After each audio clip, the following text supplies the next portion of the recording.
Maximize your yields while spreading out your workload with the earliest maturing winter cereal. Visit kws.com/CA to see how our hybrid rye varieties can work for you. High yields, high quality, high value for your farm. KWS, seeding the future since 1856.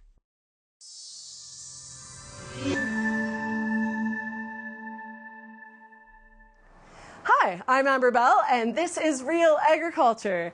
I am here today with George Gaeke, who is the head of the drone program at Olds College.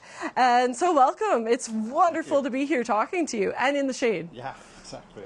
Very hot day. It is a very hot day. So we're going to talk a little bit about drones, particularly their agricultural uses. I know that there's a lot of noise right now on social media, especially when it comes to spray drones. But there's also a lot of regulations around spray drones and what's been going on with them. So can you just kind of speak into that a little bit? Sure. So Canada is a little bit behind other countries in the regulations that have been put forward for allowing spraying with drones. At this point, it's not actually a hold up with Transport Canada. It's with Health Canada and the groups that approve the use of chemicals.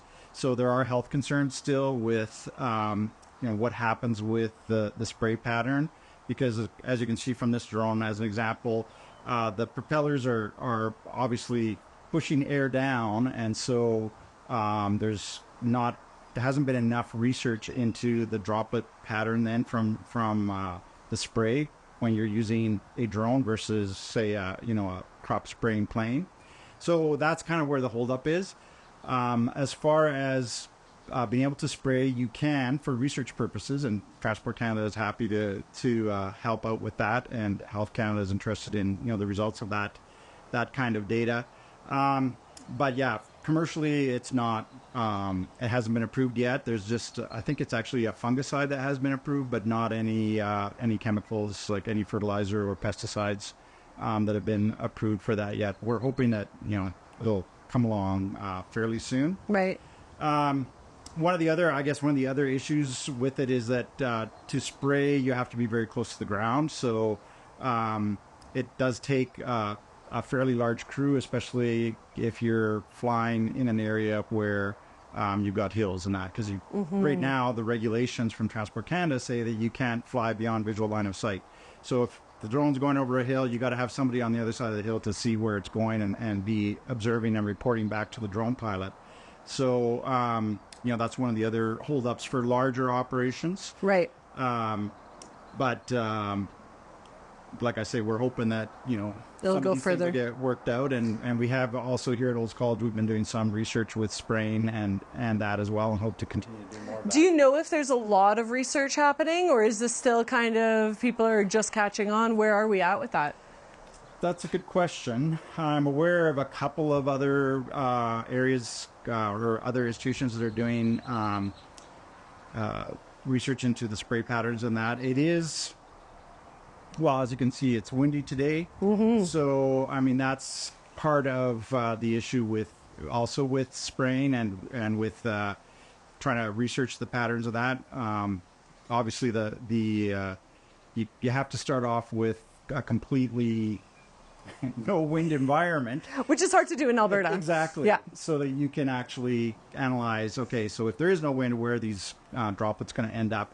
And then you have to be able to, once you've figured that out, then test it out against windy conditions like this to see what happens. So, like I say, there's been a couple of other groups that we've talked to that have been doing research into it. But as far as I know, there's not like heavy research being done into it Right now. Okay. And do you have any sense of maybe how much it's going to take before? Because I know the States is slowly putting stuff out there. Do you have a sense of how much it's going to take before maybe our regulations will change? And I know it's just a guess at this point. Yeah. We were actually hoping for this year that they would have been finalized, but it hasn't been. So really, to be honest, I have no idea. I'm not exactly sure what the holdup is. I know, like you mentioned, the U.S., also Australia is actually approving it for even spraying along highways. So I mean, Right. for weed control there, and I'm thinking, wow, that's The wind there would be you've got completely cars, uncontrollable. and you've got drones, and yet they've Right. approved it. Wow. And we're still We're not there. behind on In some ways, though, it is maybe a good thing that Canada is kind of taking Yeah. a more precautious Yeah. stance on it, right? Sure. On the safety side, that's always really what has to be important. And when you're talking spray drones, then you're talking beasts much bigger Right. than this. Yeah, this one's actually small compared to some of the spray exactly, drones I've seen. exactly. Mhm. And they keep coming out with bigger and bigger spray drones. So not only are they bigger, but then they have to have a lot more power to be able to carry all that weight, and they're heavier than with all that weight Right. on them. So I can't say that it's a bad thing to be very cautious about passing regulations for those. Right. On another note, though, drones have started to be used more broadly in agriculture for other purposes. So I know there's like geospatial data that's happening with it. Can you speak a little bit about that? Sure. Before I go to that, but just something that ties a little bit to spraying or similar is spray drones have been modified for planting. Broadcasting seed. Yes. So that's one where that's okay to do, and it I think shows some great potential for farmers that are getting into having cover crops. Right. So I've heard of farmers that are say they plant corn and then they do some kind of other cover crop in between the rows and that with drones, as well as areas that are wet. I was going to say the low spring. areas Yeah. that tractor So can't get you in. don't want to get in there with your tractor and get stuck. So I've heard of farmers actually hiring drone operators to go in and broadcast seed in those areas so that it doesn't just turn into weeds once it dries out. Right. For other things, we'll start with this. This drone here has a thermal camera on it, Okay. as well as a RGB or color camera. So we use this to create, with RGB side, we create a high resolution map, including elevations, so we can see Cool. where the field is draining and where it isn't draining, etc. And tied to that with the thermal, then in the spring, after the snow's melted, the thermal camera gives us a great indication of where the moisture is in the field. So we can use that to plan our seeding for the field. We have as well what are called multispectral cameras. So they have different bands that are captured by the camera than what we can see with our eyes in the electromagnetic radiation spectrum there.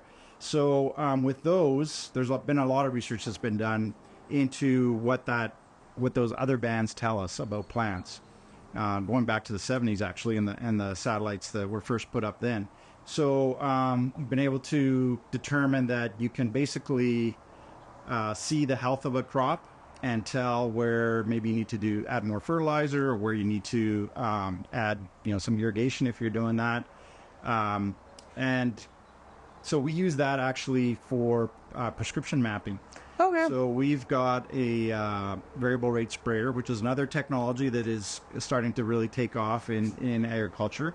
So we fly a field with a drone, create one of these prescription maps with our multispectral camera, and then load that into the sprayer, and then the sprayer actually puts on more or less of whatever we're applying based on that And it all prescription works map. together. That's It works, amazing. yeah. That's Yeah. really cool. So kind of the dream would be to actually have that all automated, where a drone just flies out on its own, does a field, comes back, AI takes over and processes the data and creates a prescription map, sends that Right. to an automated sprayer, and out it goes and does it. And then kind of changing directions here, do you have a sense of where we're at economically when it comes to, let's say, purchasing a drone that can do some of the more geospatial stuff, right?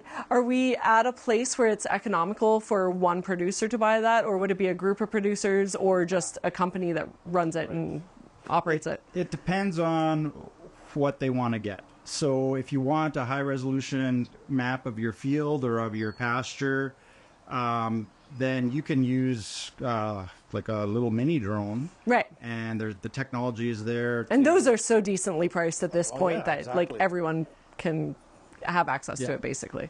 the big expense used to be processing the data, but now there's open source applications, which means they're free for anybody to use, that will take the data and process it and create a high resolution digital map for you. And even with those little drones, you can get elevations from that. So you can actually, if you are as a farmer having some drainage issues in a field and you want to just see the lay of the land and actually figure out what to do from that, it's $200 drone and free software will get you those images to be able to do that. As you get up into, say, prescription mapping, then it would have to probably be a fairly large farm, or like you said, maybe a co-op of a bunch of farmers get together and do that. Or we see this, in the ag services sector, a lot of companies are starting to offer these types of services. That's amazing. That's very cool, and I think it's something that we're all going to have to keep an eye on, and as things emerge, and hopefully some of these regulations will be changed and we can get on with spraying. Yeah. Well, thank you so much, George. It was wonderful having you. And that was George Gaeke on Real Agriculture.